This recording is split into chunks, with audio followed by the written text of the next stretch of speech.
자, 지금까지는 유럽의 LL 사례와 BP 사례에 대한 건축물을 봤는데요.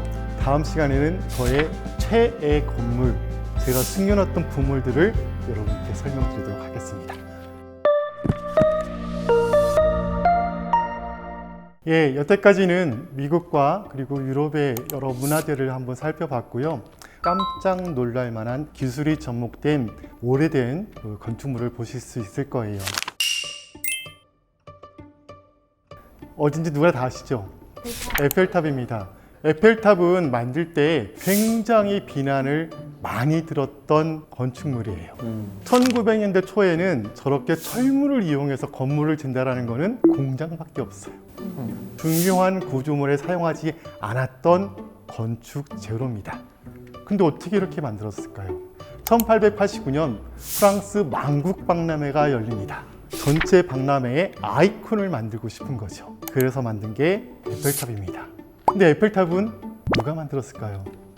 이름이 예, 에펠탑은 구스타브 에펠이라는 건축 구조 전문가가 만들었는데 본인이 설계한 게 아니에요. 만국 박람회를 준비하던 주최에서는 이런 새로운 아이콘을 만들기 위해서 공모전을 합니다. 에펠은 본인이 만든 회사에서 2명의 구조 엔지니어를 특별한 방에다가 숨겨놓고 철골 구조물을 설계를 시킵니다. 건축을 굉장히 잘하는 스테판 소베스트르를 불러서 새로운 구조 디자인을 만들게 되는데 그게 비로소 만든 아치 구조입니다. 그리고 에펠은 마치 자기가 한 것처럼 이 디자인을 내가 삭해. 이때 가장 많이 사용했던 재료가 무엇이죠? 석회암? 암입니다. 돌을 이용해서 만든 구조물들이 굉장히 많았어요. 만국박람회를 총괄하는 장관한테 가서 장관님, 언제까지 이렇게 300m의 돌을 싸가지고 만드시겠습니까? 우리가 만든 구조는 산업을 상징하는 철물이고 가볍고 공기 내에 납품할 수 있습니다. 그래서 에펠은 이거를 성공시키려고 부지를 딱 가봤더니 옆에 있는 생강이 범람하고 비가 오면 축축하게 굳어서 사람이 갈 때마다 발이 푹 빠지는 굉장히 안 좋은 집안을 갖고 있었어요. 에펠탑의 전체 무게는 약 10,000톤 정도 됩니다. 다리가 하나, 둘, 셋, 4개의 기초가 뻗어 있어요. 2,500톤씩 받겠죠, 그렇죠? 생강이 맨날 범람하고 집안이 약한데 도대체 어떻게 할 것이냐? 약 12m를 땅을 팠더니 굉장히 좋은 암이 나왔고 방수 챔버라는 걸 만들어요.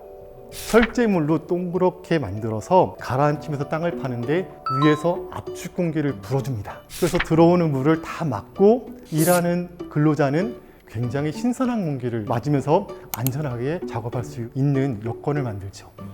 뭔가 브루클린 브리지랑 그 기초에 비슷한 행위 아닐까요? 맞아요. 집안 조사 안 된 거는 비슷해요. 다른 조건은 브루클린 브리지는 물 속에서 한 거고 얘는 육지에서 해서 오히려 좀 안전하게 했겠죠. 위에 있는 철탑까지는 500m가 좀 넘는데요.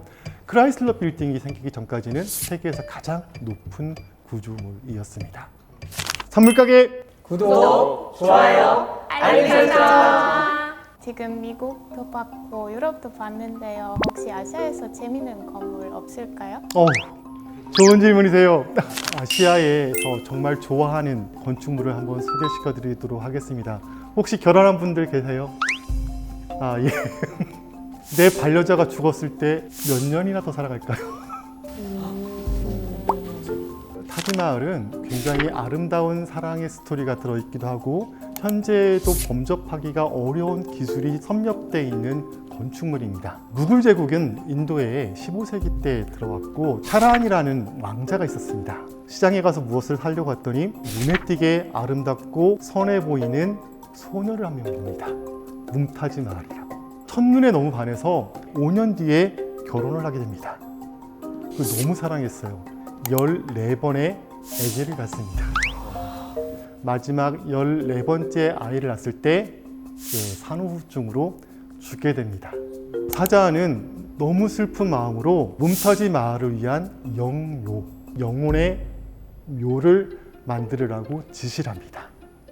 그게 바로 타지마할이지요. 그럼 타지마할에는 어떠한 놀라운 기술들이 숨겨져 있을까요? 하나의 문제점이 있어요. 그 타지마할 성당이 위치한 장소입니다. 이 장소는 해가 뜨고 해가 지는 것을 볼 수 있는 굉장히 아름다운 곳인데 바로 옆에 강이 흐릅니다. 시간이 너무 약하시네요. 지금으로부터 500년 전이에요. 말뚝도 없었고. 그래서 고민을 해서 공학적으로 어마어마한 것을 해냅니다. 흙안에는 자갈, 모래, 점토가 있어요. 자갈을 차곡차곡 산 다음에 물을 흘려보내면 자갈이 움직일까 안 움직일까요? 자갈은 움직이지 않아요.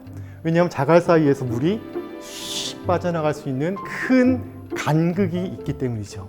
모래는 조금 빠져나가더라도 이 녀석들이 차곡차곡 쌓여서 우리 소희에게는 모래 물다짐 역할을 해서 모래는 괜찮아요. 점토는 처음에 힘을 꽉 쥐고 있어도 시간이 지나면 지날수록 가라앉게 되죠. 나무로 된 동그랗게 생긴 큰 기둥을 만들어서 땅을 퍼내서 그걸 세우고 그 안에 자갈을 가득 채웁니다. 그리고 기둥과 기둥 사이에는 또 모래를 가득 채웁니다. 그럼 어떤 현상이 발생되죠? 옆에 있는 강이 범람하더라도 그 사이로 물이 쭉 빠져나가고 건물의 하중은 돌기둥을 통해서 좋은 집안으로 전달이 되게 됩니다. 완벽한 배수 시스템이 되는 구조를 만든 거예요. 이 나무는 안 썩나요? 나무를 동그랗게 만들어 놓고 땅을 파게 되면은 옆에 토압, 흙의 압력이 들어오면은 나무 판자는 어떻게 되죠? 찌그러지죠. 그때 흙막이에 사용되는 버팀보 시스템을 쓰기 시작합니다. 자갈이나 돌들을 가득 싸면서 그 브레이싱을 하나씩 빼고 맨 마지막에 나무도 같이 빼서, 왜냐하면 나무가 없어져야만 물이 통과하고 버틸 수가 있게 되는 거죠. 그럼 실제로 나무를 마지막에 제거를 한 건가요? 예. 근데 기둥을 만들고 보니까 제일 걱정됐던 게 이런 것들이 넘어지는 게 걱정이 되는 거예요. 놀라운 기술이 하나 더 적용되는데요. 기둥과 기둥에 아치 형태로 쌓아서 다시 돌아치를 만듭니다. 그리고 그 위에 다시 돌을 싸서 매트를 만들어 버리니까 상부하중이 매트를 통해서 전달되고 아치 형태의 모양을 통해서 오롯이 돌기둥으로 가서 하중이 제대로 전달되는 시스템을 만들어냅니다. 어마어마하지 않습니까? 여기서 재밌는 거는 500년 전에 썼던 그 돌기둥 공법, 우물통 기초라는 것을 지금도 쓰고 있어요. 연약 집안의 기초를 만들기 위해서 쇠석 다진 말뚝이라는 게 있어요. 쇠석, 돌로 만든, 지금은 장비로 하고 있지만 예전에는 똑같은 시스템을 사람이 이제 만들었어요. 맨 마지막에 사자한이 죽고 난 다음에 같이 이제 합장을 해서 두 분이 천국 어디선가 이걸 보면서, 야, 대단하지 않니? 내가 너를 위해서 이 정도 했어. 너무 사랑했네. 그렇죠. 과거의 것을 이해하고 새 것을 이해하면 남의 스승이 될 수 있답니다.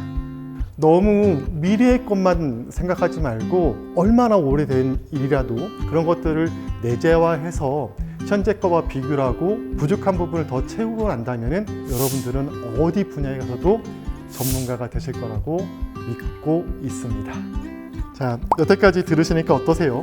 너무 재밌어요. 유명한 건물 보면서 그 윗부분만 봤는데요. 오늘부터 기조가 어떻게 되는지 더 좀 생각해 볼 것 같습니다. 기존은 어떻게 되는지 완식에 대해 좀 알아야 되니까 너무 대단한 것 같습니다. 기초가 튼튼해야 이제 역사적으로도 오래 남고 저희가 볼 수 있는 것처럼 나의 인생에 있어서 어떻게 기초를 잘 다질까에 대한 그런 시간이었던 것 같습니다. 정말 유익한 시간이었습니다. 하루빨리 피사의 사탑이 반대쪽으로 기울기 전에 빨리 이탈리아를 방문할 수 있는 여행 계획을 좀 잡고 싶습니다. 아까 말씀한 것처럼 새로운 것을 배우고 미래를 준비하는 것들이 우리한테는 얼마나 중요한지 또 아셔야 될 것 같고, 사실 지방공학 이후보다 더 재밌는 거 많거든요. 다음에 더 재밌는 모습으로 찾아뵙도록 하겠습니다. 감사합니다.